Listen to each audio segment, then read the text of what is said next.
Si je hais mon frère, je suis un meurtrier. Alors pour moi, la preuve que Dieu est avec toi, ce ne sont pas les exploits que tu fais. C'est ta capacité à aimer ton frère. Si tu es dans le corps de Christ et que tu n'aimes pas ton frère, et que tu prétends, ah non, mon frère là, il est comme ça, il ment beaucoup. Mon frère là, il a pris mon argent, il n'a pas remboursé. Je te garantis, tu n'as pas l'amour. Parce que l'amour pardonne tout, supporte tout, endure tout, croit tout. La Bible n'a pas dit aime ton frère parce qu'il est parfait. Non, la Bible dit aime ton frère. Et nous voulons ajouter, non, on doit aimer le frère parce qu'il est parfait. Non, la Bible dit aime ton frère. C'est très important. Et la Bible va aller plus loin. Si ton frère a péché, qu'est-ce que la Bible dit? Va vers le voir. Va faire quoi? Va voir ton frère. Remettez sur le texte de Matthieu 18, 15 à 22. On va voir quelque chose de profond. On va s'arrêter là. Matthieu 18, 15 à 22. On va s'arrêter Matthieu 18, 15 à 22. Mettons le verset 15. Si ton frère a péché, qu'est-ce que tu fais? Va et reprends-le. Entre toi et lui seul. C'est-à-dire, quand ton frère pêche, toi et lui seul. S'il t'écoute, tu as gagné ton frère. Je te pose une seule question. Peux-tu avoir quelqu'un à qui tu te confies dans l'assurance qui ne dira rien à personne d'autre? Donne-moi, écris sur ta feuille pour toi-même un seul nom. Tu verras ça sur Instagram, sur Twitter, sur WhatsApp, sur Facebook, sur statut. Amen, de ton histoire. Et souvent même avec ton propre nom. S'il t'écoute, tu as gagné ton frère. Regardez, quand le problème est arrivé entre Caïn et Abel, qu'est-ce que Dieu a demandé à Caïn? Il dit, où est ton frère? Caïn lui dit, hey, moi, est-ce que je suis le gardien? Est-ce que vous vous rendez compte? C'est Dieu qui est descendu parler à Caïn. Et Caïn répond à Dieu, est-ce que moi, tu m'as établi gardien de mon frère?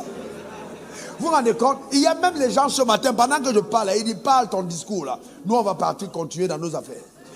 Si Dieu est descendu chez Caïn et que Caïn n'a pas changé d'avis, il y a des gens ce matin qui ne vont pas changer. Est-ce que tu m'as établi gardien de mon frère? Comment tu vas me demander où est mon frère? C'est-à-dire, tu as en face de toi Dieu qui te pose une question, qui sait où est ton frère, qui sait ce que tu as fait. Et tu réponds à Dieu, est-ce que tu m'as établi gardien?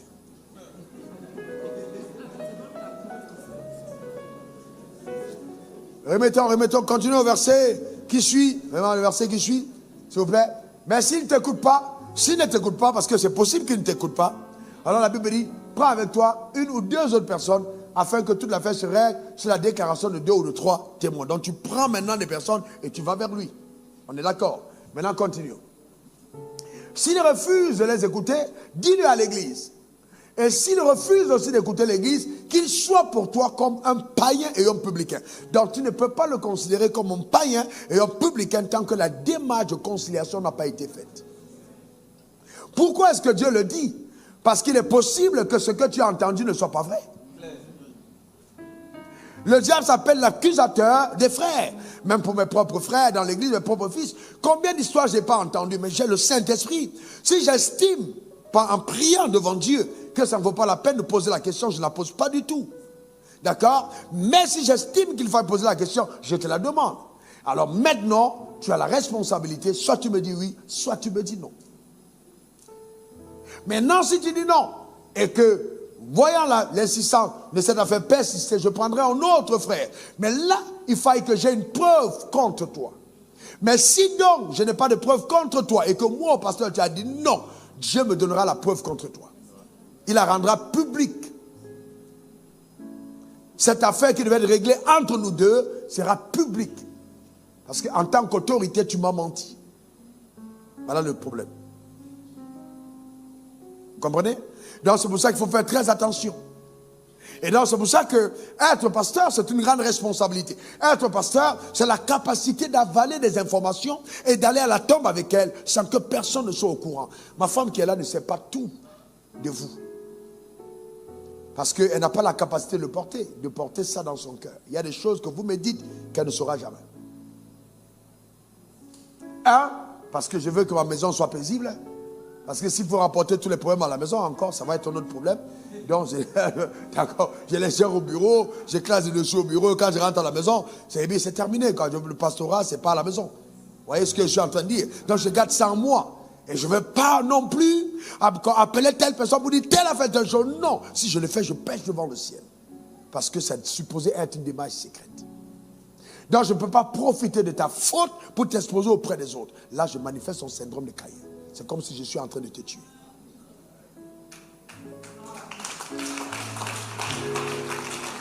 Mais en toute sincérité, combien de personnes, combien de fidèles arrivent encore à dire la vérité à leur pasteur? Très peu.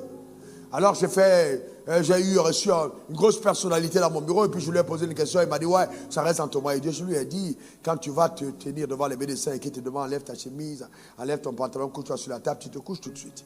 Ces gars, ils vont te donner un diagnostic, ils ne sont pas capables de te guérir. Tu vas à la banque et tout, tu vas déclarer tes biens, tu es devant un homme de Dieu, capable de régler des problèmes que ces hommes ne peuvent régler.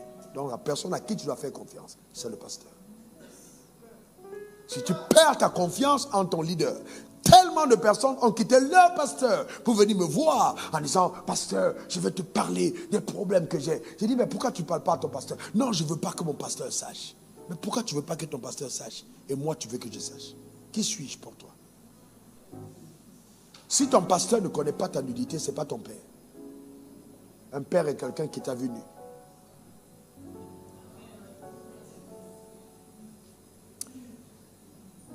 Dans le bon sens, hein? Parce qu'il y a des personnes qui vont prendre ça pour aller déshabiller les filles. C'est pas ça. Voilà. Spirituellement parlant, quoi. Ah, quelqu'un va dire non, parce qu'on va faire que pour être un pasteur, il faut te déshabiller. C'est pas ce que je dis. Il y a tellement de... Amen. Non, c'est vraiment important. Vraiment. Maintenant, continuons la suite. Parce que là, on est dans une relation profonde. Alors, dans la suite du texte, je voulais dire la vérité. Tout ce que vous lirez sur la terre sera lié. Quand la Bible dit ça, la conséquence là, ce n'était pas contre les démons. Hein. Lié là, ce n'est pas lier les démons. On va lier les démons sur la terre, ça va être lié aussi, on va lier. Non, le contexte là, ce n'est pas lier les démons. Le contexte, c'est lier la vie d'un frère. Le contexte, c'est prendre un décret à l'église pour dire, bon, comme le frère a refusé de se soumettre à la loi de Dieu, nous l'exposons. L'apôtre ne peut pas de livrer à Satan. Donc là où 2 ou 3 s'accordent, il sera lié sur la terre, sera lié au ciel. Et tout ce que vous direz sur la terre sera délié au ciel. Ça veut dire que si la personne a refusé, elle reste liée sur la terre. Parce que l'église aura dit, ok, comme tu as refusé, c'est terminé.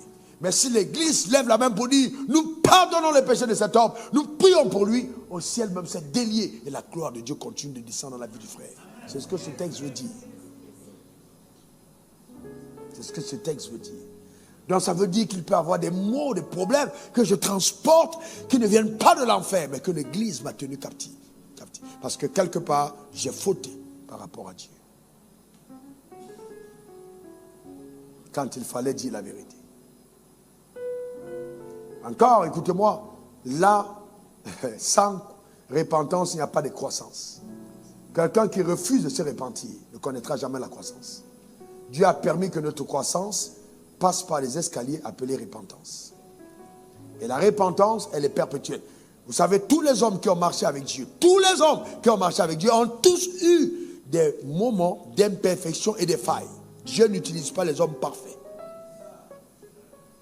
Le seul qui était dans la perfection, il a vécu 350 ans, il s'appelle Enoch. Dieu a dit, tu es trop bon, il faut que tu quittes la terre. La terre là, je veux travailler avec les gens qui peuvent bénéficier de ma grâce. Mais toi, tu es tellement parfait que je ne peux pas te laisser sur la terre. Il a enlevé Enoch. Enoch a marché avec Dieu, il a été enlevé. Il a vécu 350 ans, alors que ses parents vivaient de 900 ans. Il a été enlevé. Donc c'est important qu'on le comprenne, d'accord? Très important. Très important. Nous-mêmes aussi, ne soyons pas victimes dans nos cœurs de ce syndrome. Apprenons à vivre dans la vérité, à nous établir pour la vérité, à célébrer la vérité. C'est fondamental. Suis-je le gardien de mon frère? Eh bien, moi, je te réponds, oui, tu es le gardien de ton frère. Si ton frère est ton frère, tu dois aimer ton frère et protéger ton frère. L'amour supporte tout, endure tout, croit tout, ne recherche pas son propre intérêt, mais recherche l'intérêt d'autrui. Quand mon ami, le révérend Paul Mukendi, a été accusé au Canada, combien de personnes ne m'ont pas dit, qu'est-ce que je l'ai appelé, j'ai appelé au téléphone, je lui ai dit, mon ami, qu'est-ce qu'il y a? Et on est amis, j'ai parlé avec lui au téléphone. J'ai dit, ok. D'accord, très bien, j'ai compris. Et donc, j'ai pris mon téléphone, je commençais à appeler tout le monde pour dire, cette version n'est pas vraie. Cette version, je me suis tenu pour mon ami. Et j'ai pris la parole. Les gens m'ont dit, non, c'est pas possible, comment tu peux faire ça? On te donnera pour le visa pour le Canada. J'ai dit, eh bien, si le Canadien ne veut plus que je vienne chez eux, c'est pas grave. Mais j'ai défendu mon ami. Je ne vais pas lâcher mon ami parce que tout le corps de Christ est en train de dire des salutés sur lui. Alors je vais faire jouer le super propre pour éviter mon ami. Ah non, s'il pouvait venir à cette première fois, c'est venir à Abidjan, je l'aurais évité. Parce que je crois en la grâce qu'il transporte. Nous devons apprendre à être vrais. Le problème du monde francophone, c'est que nous pensons que la mort de notre frère fera de nous une grande personne. Alors qu'en fait, sa mort apportera un déséquilibre dans le fonctionnement du corps. Que Dieu bénisse ta vie et que Dieu bénisse ton âme. Que la grâce de Dieu te soit intensifiée. Que le Seigneur te garde. On va prier le Seigneur, on va prier le Seigneur. Que Dieu par sa grâce, que Dieu par sa grâce nous aide individuellement. Prie le Seigneur, vraiment, prie le Seigneur de tout ton cœur, de tout ton être. Prie le Seigneur, demande à Dieu, dans le nom suprême de Jésus, que ton cœur soit gardé totalement, alors totalement, dans les voies de l'amour et de la vérité, dans le nom suprême de Jésus, et que le complexe de Caïn ne vienne pas pourrir ta vie, et que s'il y a dans ta vie de quelconque symptôme qui démontre que ce complexe a déjà commencé à avoir de l'emprise, à tisser ses racines en toi, que par la puissance de Dieu dans le nom de Jésus, tu sois totalement alors délivré de ces chaînes dans le nom suprême de Jésus. Que Dieu te libère de l'intérieur, t'affranchisse de l'intérieur, te délivre de l'intérieur, amène ta vie à notre palier de stabilité dans le nom suprême de Jésus. Prie le Seigneur, demande-le à Dieu dans le nom suprême de Jésus. Honneur et gloire, triomphe et gloire, règne à toi Père, au nom suprême de Jésus. Merci pour ta fidélité.